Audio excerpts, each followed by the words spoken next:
প্রত্যেক দিন কার্যত বিচারের নামে প্রহসন দেখছে বাংলাদেশ এবং সে দেশের মানুষ। আজও চিন্ময় কৃষ্ণ প্রভুর যে জামিন মামলা তা এগিয়ে আনার জন্য যে মামলা তার শুনানি হলোই না। কেন হলো না? তার কারণ ইউনুসপন্থী জেহাদি যারা জামাতি আইনজীবী তাদের উৎপাতের কারণে আজ সেই শুনানি হলো না। এবং সেই জায়গা থেকে তাঁর যিনি আইনজীবী, চিন্ময় কৃষ্ণ প্রভুর যিনি আইনজীবী, যিনি শুধু ঢাকা থেকে চট্টগ্রামে দিয়েছেন, তিনি এখনো পর্যন্ত প্রাণপণ লড়াই চালিয়ে যাচ্ছেন যাতে চিন্ময় কৃষ্ণ প্রভু তার আইনি যে অধিকার তা পান।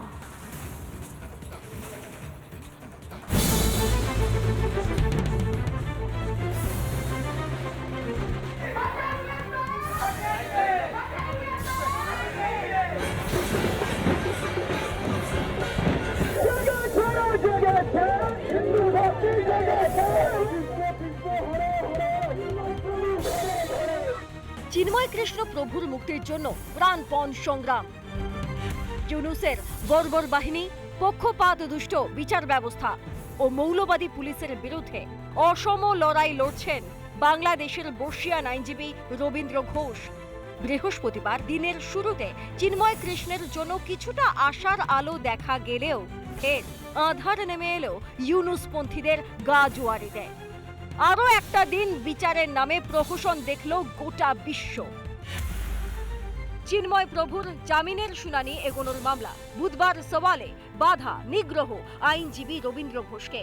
বৃহস্পতিবার রবীন্দ্র ঘোষকে ওকালতনামা দাখিলের অনুমতি, তাতেও ইউনুসপন্থী আইনজীবীরা বাধা দেয়। ইউনুসপন্থী আইনজীবীরা হুমকি দিয়ে রেখেছে, যার জেরে চট্টগ্রাম আদালতের কোনো আইনজীবী সওয়াল করেননি। কোনো আইনজীবী না থাকায় শুনানির আর্জি খারিজ। আজকে আমাদেরকে কোর্টে যেতে বলেছেন, আমরা কোর্টে গিয়েছি। জজ সাহেব বললেন সব ঠিক আছে, ওকালতনামা দিয়েছেন ঠিক আছে, কিন্তু চট্টগ্রাম বারের একটা লয়ারের ওকালতনামা দিতে হবে। যাদেরকে বলি তারাই রিফিউজ করছে, বিকজ তাদের উপর মারপিট হতে পারে, তাদের উপর আক্রমণ হতে পারে। তবে বৃহস্পতিবার অবশেষে জেলে চিন্ময় কৃষ্ণের সঙ্গে দেখা করতে পেরেছেন রবীন্দ্র ঘোষ। জেলে চিন্ময় প্রভু ও তাঁর সঙ্গে বন্দী অন্যান্য সনাতনীদের মানবাধিকার লঙ্ঘন স্বচক্ষে দেখে এসেছেন তিনি। ওনার পুজো অর্চনা করতে খুব কষ্ট হচ্ছে, ঠিক মতো জিনিসপত্র পাচ্ছেন না। তবে উনি ডিভিশন পেয়েছেন, কিন্তু ওনার সঙ্গে আর দুইজন সাধু যে আছে তাদের কাপড় চোপড় পর্যন্ত নাই। আর কতদিন এইভাবে চিন্ময় কৃষ্ণ প্রভুকে জেলবন্দি রাখবেন ইউনুস? গোটা বিশ্ব আজ ইউনুসের এই বর্বরতার সাক্ষী। উনি চট্টগ্রাম গেছেন এমন একটা সময় যখন ওখানকার ওই জেহাদি আইনজ্ঞরা অন্য সমস্ত আইনজ্ঞদের শাসিয়ে রেখেছে, তারা যেন চিন্ময় কৃষ্ণ দাসপ্রভুর হয়ে না দাঁড়ায়। কট্টর ইসলামবাদীদের বিবেক বলে কিছু থাকে না। বাংলাদেশের উকিলরা বুঝিয়ে দিল যে তারা আইনের প্রতি তারা দায়বদ্ধ নন, তারা মৌলবাদীর কাছে দায়বদ্ধ। একটা ভয়ানক দৃষ্ট হয়ে দাঁড়াচ্ছে সারা পৃথিবীর কাছে।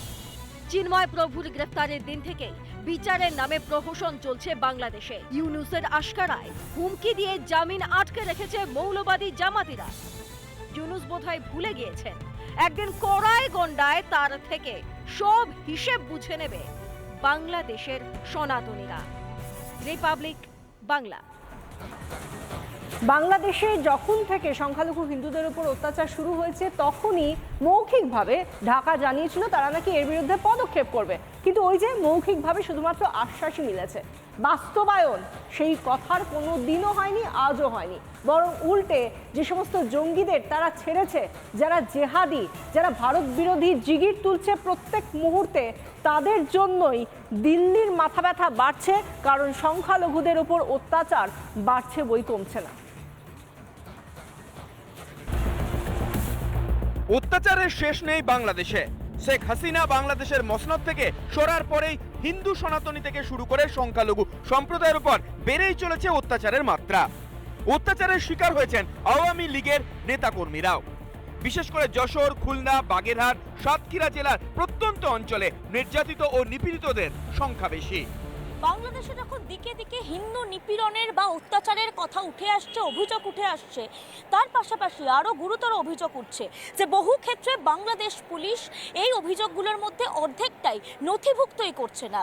হিন্দু, খ্রিস্টান, বৌদ্ধ ঐক্য পরিষদের তরফ থেকে রিপোর্ট তৈরি করা হয়েছে, যে রিপোর্টে দাবি করা হয়েছে 2010-এরও বেশি সহিংসতা বা সাম্প্রদায়িক সহিংসতার ঘটনা বাংলাদেশে ঘটেছে, যার মধ্যে বহু ক্ষেত্রে নথিভুক্ত বা অভিযোগগুলো নথিভুক্ত দায়েরই হয়নি পুলিশের তরফ থেকে। কেন এই অত্যাচার? শুধুই কি জামাতিদের তৈরি আইন চলবে বাংলাদেশে, নাকি সুষ্ঠু পরিবেশ তৈরি হবে? তবে হিন্দু, সনাতনী এবং সংখ্যালঘুরা এক না হলে এই অত্যাচার বন্ধ হবে না বলে দাবি। আজকে যাদেরকে মারধর করা হচ্ছে তাদেরও যে অবদান ছিল, সেই অবদানটা হয়তো তারা ভুলে গেছে তাদের পূর্বপুরুষের।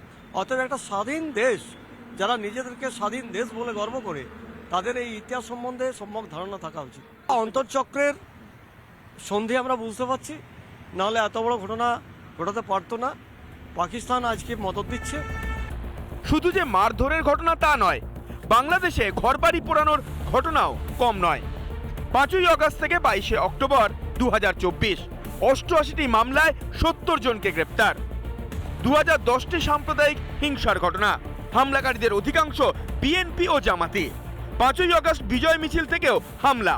ময়মনসিংহের তারাকান্দায় 42টি অভিযোগ। হিন্দু সম্প্রদায়ের ওপর 29 হামলার অভিযোগ, নথিভুক্ত হয়নি এমন অভিযোগও রয়েছে। হিন্দুদের ওপর অত্যাচার রুখতে একজোট হওয়ার বার্তা দিয়েছেন শুভেন্দু অধিকারী। পৃথিবীর সব হিন্দুদের একজোট হওয়ার বার্তা। গোটা পৃথিবীর হিন্দুদের, বাংলাদেশের পীড়িত হিন্দুদের পাশে থাকান। প্রত্যেকটা নিপীড়িত হিন্দু বা জনজাতি বাংলাদেশ থেকে যদি সরে আসেন, পালিয়ে আসেন, আপনাদের থাকা খাওয়া জায়গা দেব। শেখ হাসিনার পতনের পর হিন্দু এলাকায় হামলা করে 40 থেকে 50 জনের দল। হামলা ও ভাঙচুরের শিকার হন সনাতনীরা, এমনকি তাদের বাড়ি ভেঙে তছনছ করে দেওয়া হয়েছে। বাংলাদেশের পরিস্থিতির শিকার চিন্ময় কৃষ্ণ প্রভু। তবে এই অত্যাচারের পরিসংখ্যানে জল মেশালেও অত্যাচার যে হয়েছে তা বুধবারই মানতে বাধ্য হয়েছে মোহাম্মদ ইউনূসের সরকার। রিপাবলিক বাংলা। ইউনূসপন্থী বাংলাদেশের প্রাক্তন সেনা তারা বলেছিল তারা নাকি কলকাতা দখল করবে 4 দিনের মধ্যে। লোক হেসেছিল, আমরা হেসেছিলাম, এখনো হাসি এই কথা শুনে।